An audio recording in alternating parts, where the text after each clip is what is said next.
Hi everyone and welcome. So we are going to have a little bit of a fun shortly exploring science and some technology and what we can do.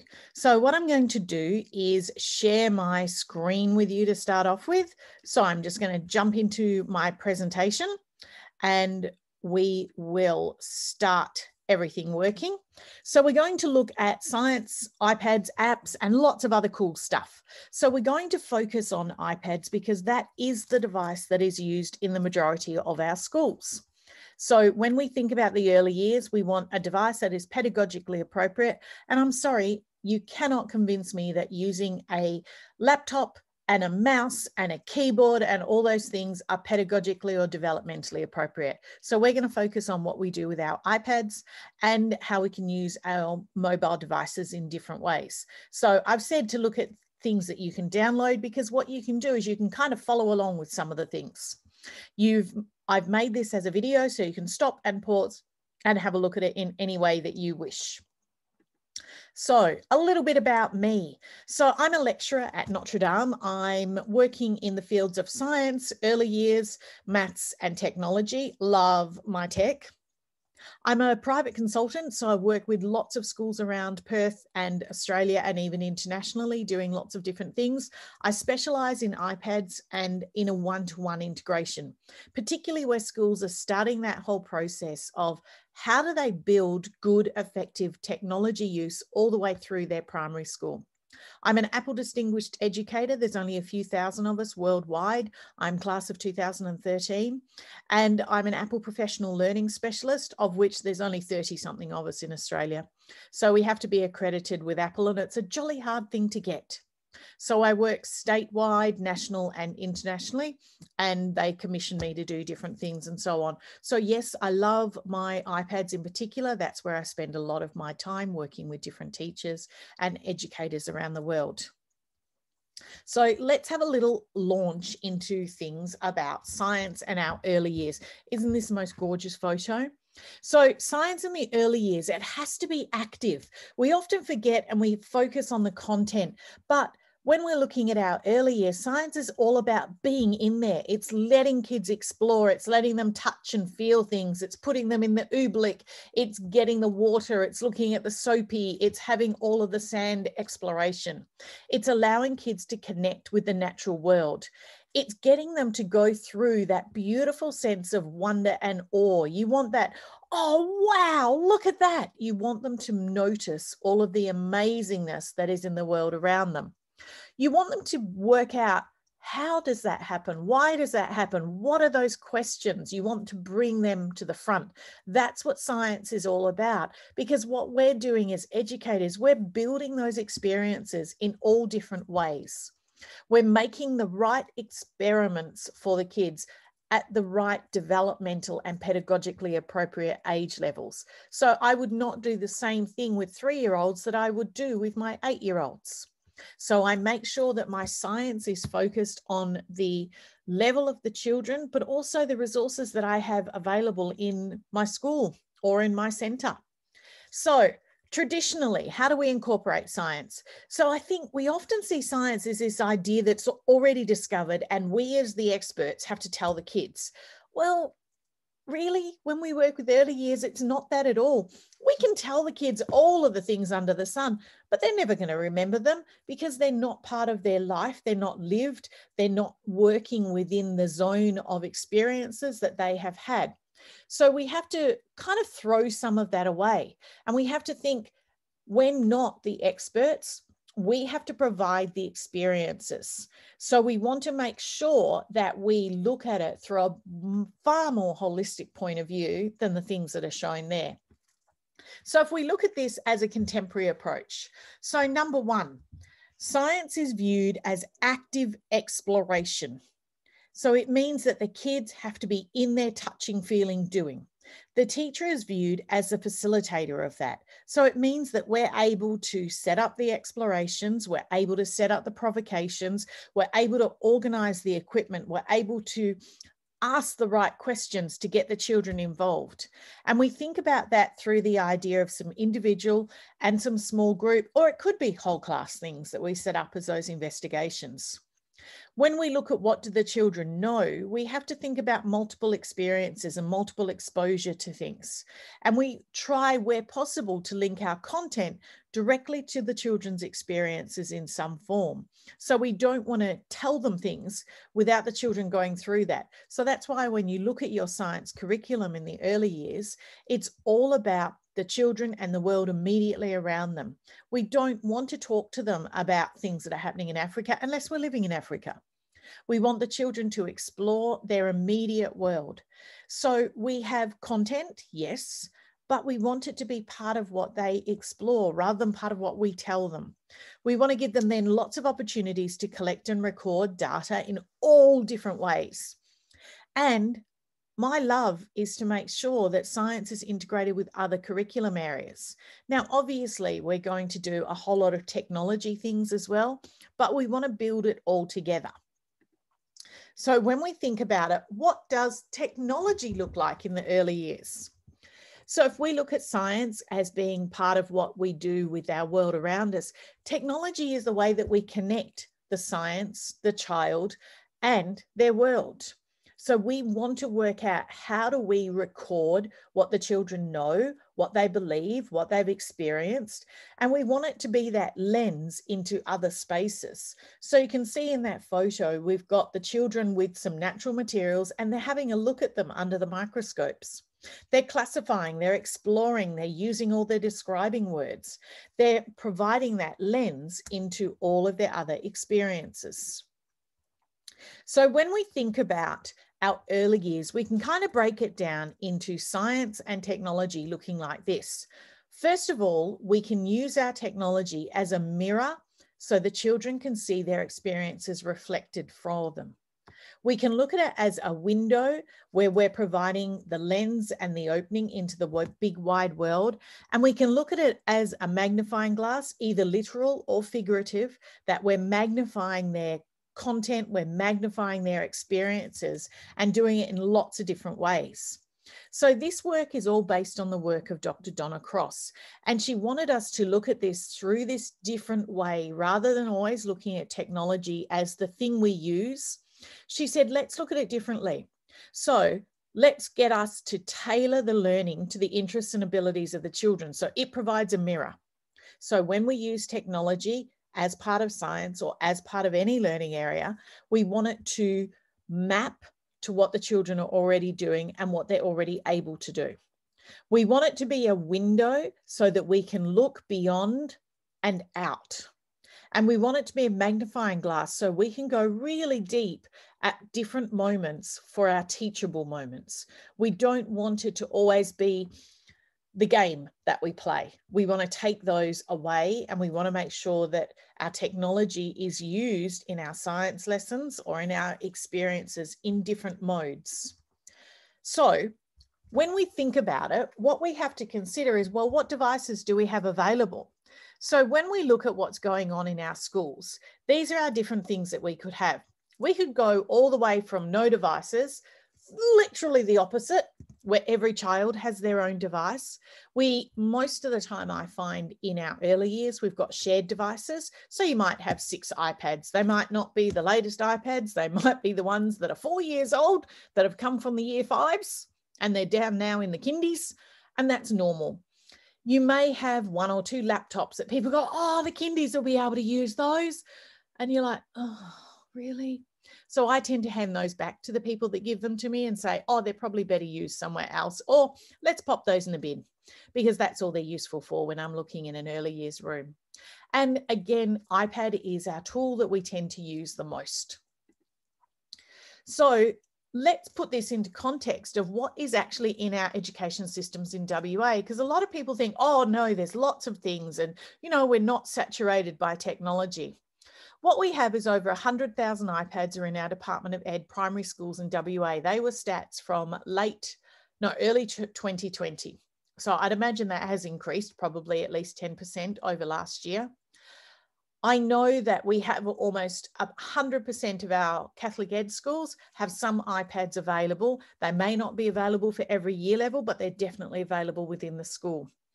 I've worked with a whole lot of independent schools, and I know that nearly every single independent school has a group of iPads that are used by educators and students.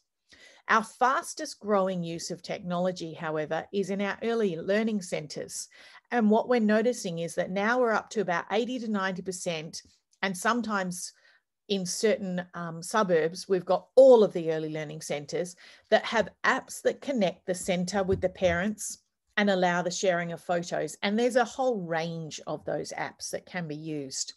Again, they can be used in schools as well, but it tends to be of a different use. So once I get into a school environment, the children are using the technology, or should be. In a childcare setting, however, most of the time it's the educators that are using the technology. So how is it used when we're considering what we do in our schools?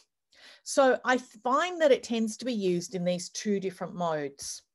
Now, the first one is our consumption focused. So it's where it's very subject or topic based. It really has a limited use. So there are games, essentially. There are games, there are drill and practice games, there are tracing games, there are phonics matching. They really are passive. On the flip side, though, they do tend to be very motivating. Kids love them. However, that can also be a negative because kids get obsessed with them. So they're one of the things when I start working with schools, I really want teachers to critically examine the percentage of time they spend on consumption versus my next category, which is creation.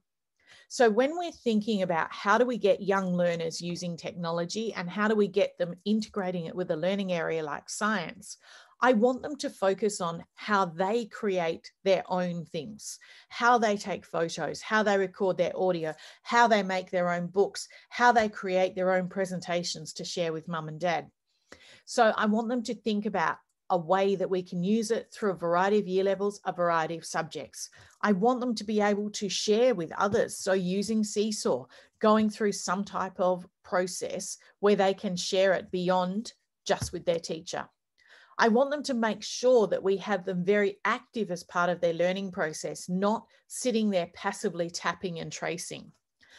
I, again, want it to be very motivating, and where possible, I want it to be individualized. If I'm just getting the students to do some matching, it's not individualized. They're just playing a game that maps to something that I think is appropriate.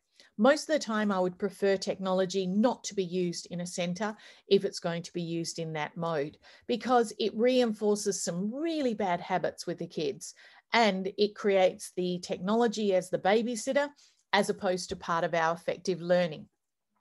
So when we look at things that fall under this consumption mode, we've got games. So you've got great science games, you've got some AR apps, you've got Tinker Blocks, you've got Bobo, Exploring Lights. There literally is hundreds of thousands of them. So you find games that can match. Again, they can be fantastic for the thing that you want to do in your classroom. Now, when we're thinking about science, we want to teach the kids how to search effectively.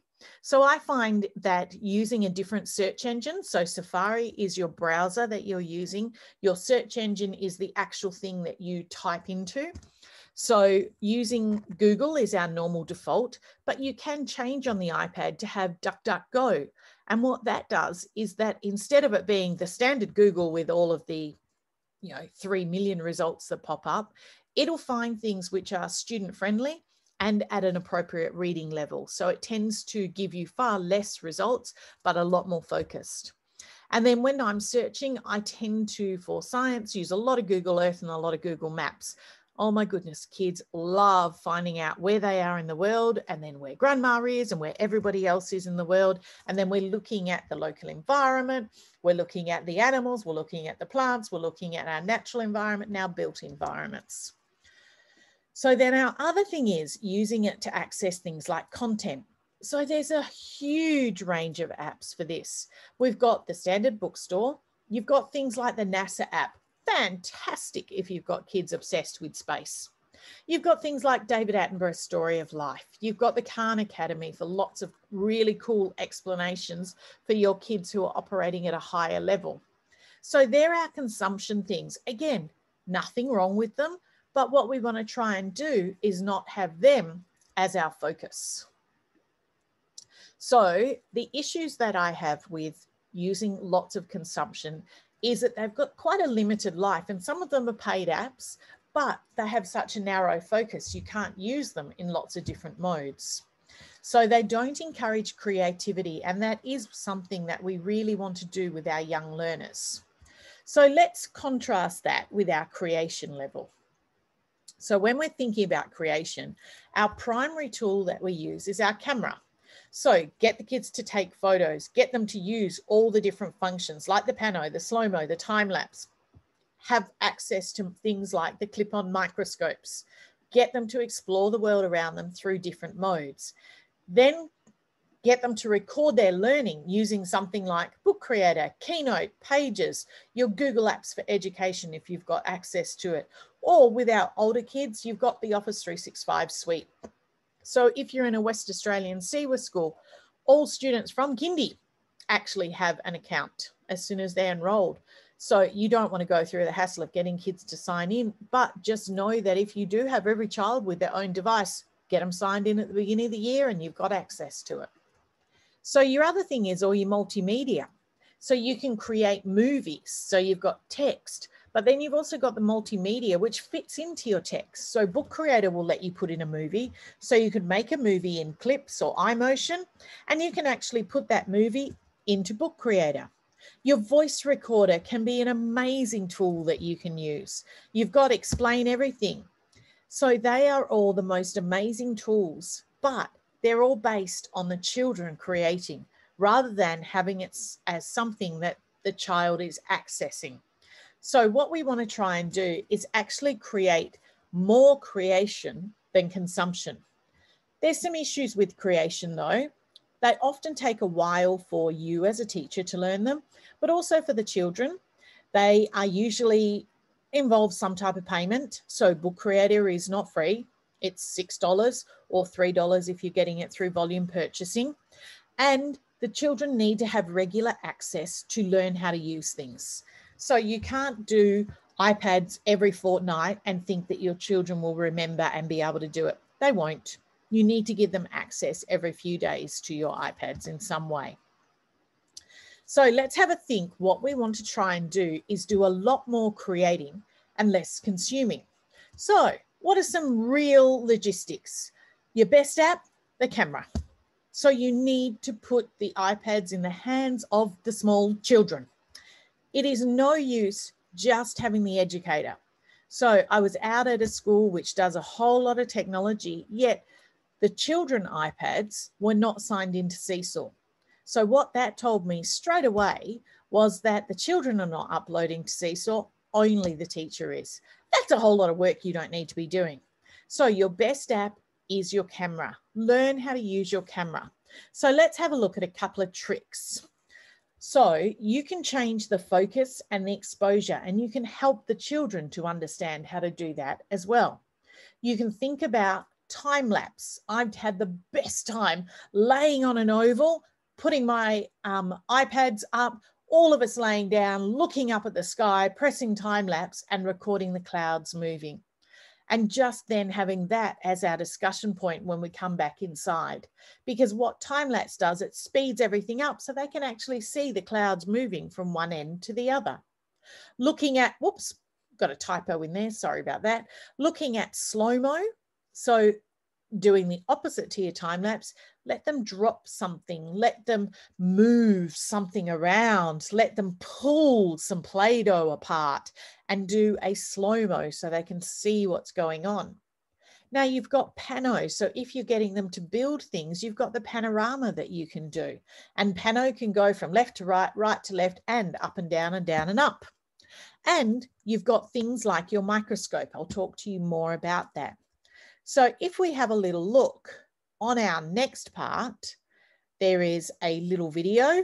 I'll play that and we'll, at some point you will be able to pause and have a look at how you can do some of these things with the camera yourself. Our camera. So when we look at our camera, what we've got is the ability to change things. So I do one tap, I can slide up and down. So that is how I adjust my exposure. If I go into my photos, then what I can do, again, exactly the same, slide up and down with that.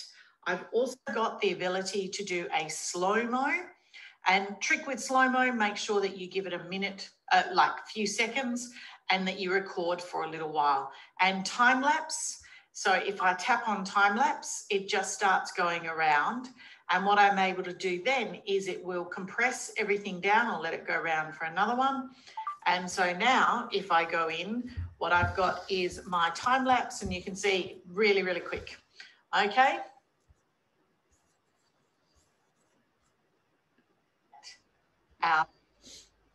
So this is our task that we're going to do. So we're going to look at using our camera and our pic collage. So you could take a picture of one of the animals, you could find some animals. This can be a task that you can actually do in class. We're then going to go into pic collage, we're going to search for an environment, double tap the image, make it a background, add the photo of our animal in, and so on. So I could do this with my little plastic animals that I have. I could do it with an animal that they have created using their collage table. So I can go through anything and I could make my environment. So I've made a little screencast for this as well. So I'll go on and this will show you pic collage in action.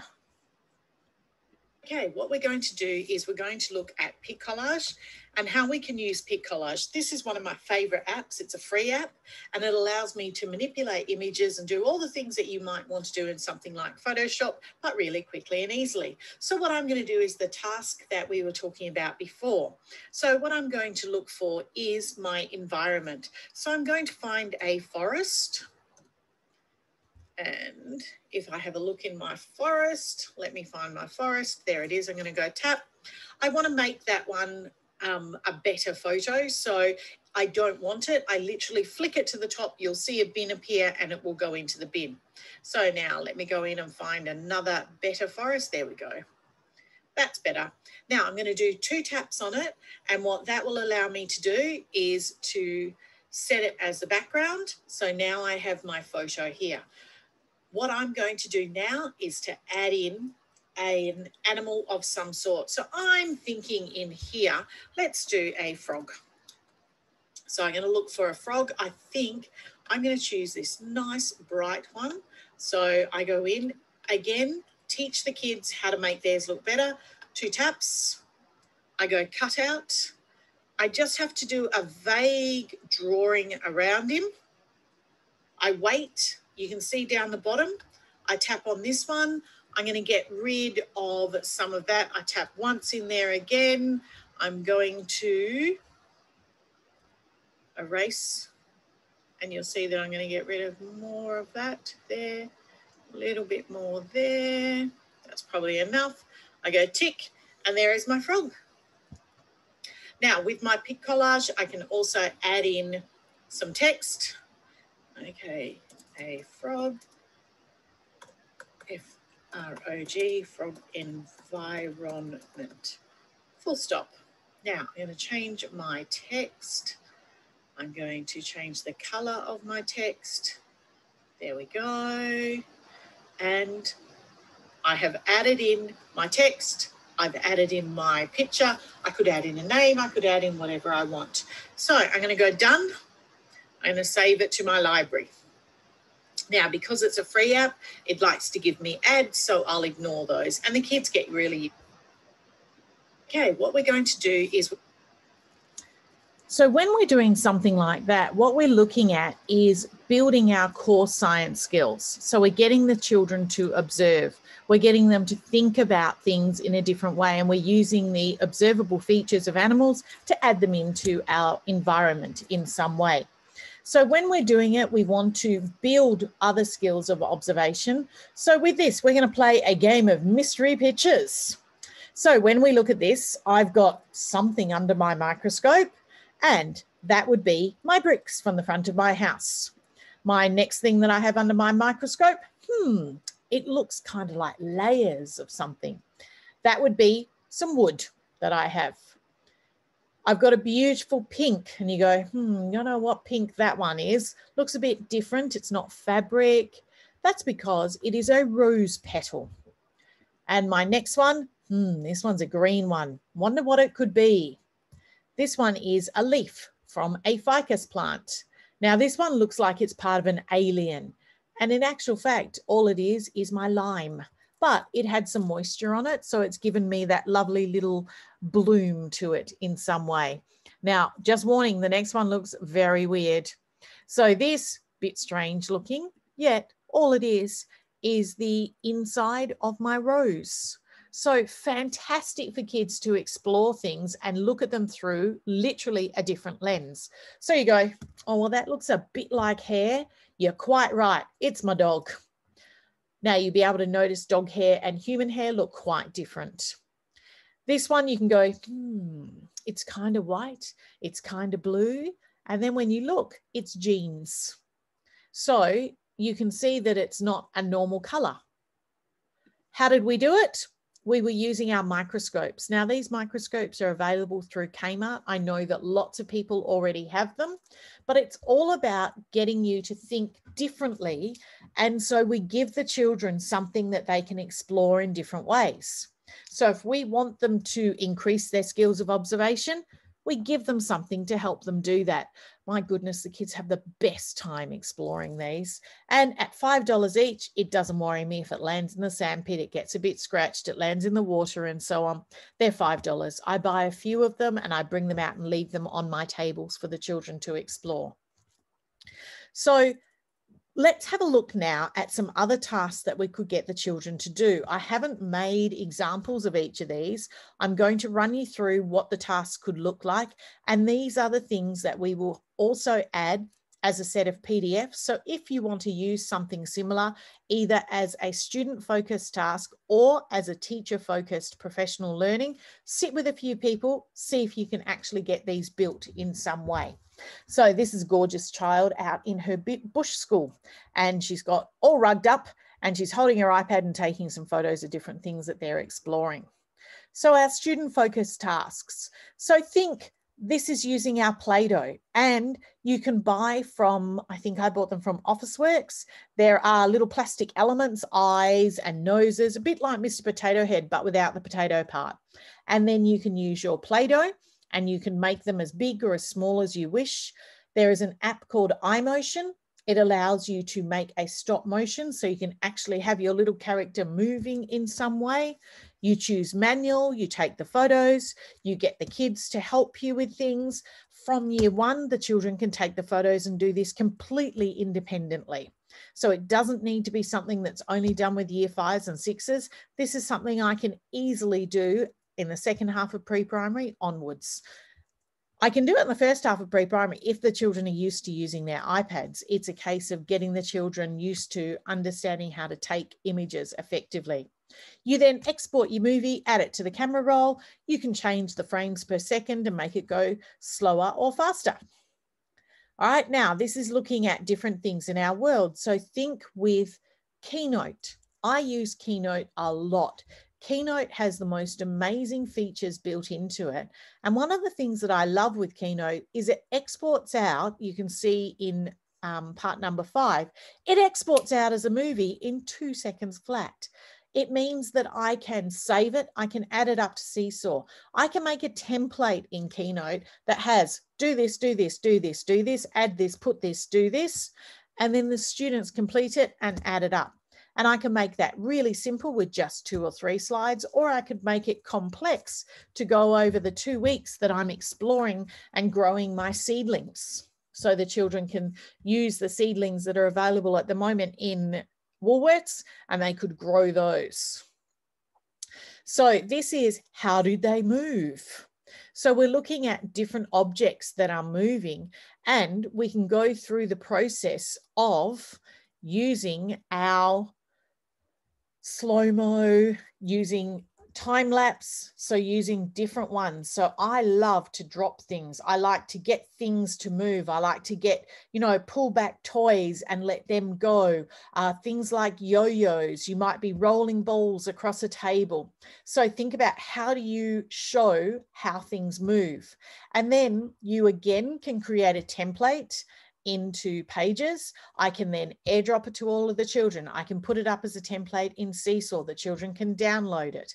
I can work out a way that they can have it on their iPads. They can then add in each of their elements, and that means it can go through, and then I can record it and I can save it and I can mark it.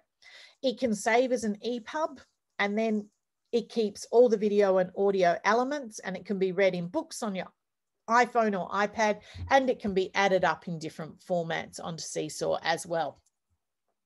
So then you want to think about, what are you going to do to showcase some of the things that are going on in the classroom? Clips is your best friend. I haven't given you a full demo of how to use Clips. If you do a little Google how to use Clips, you're able to see the different things that you can do and the different elements that you can easily add in.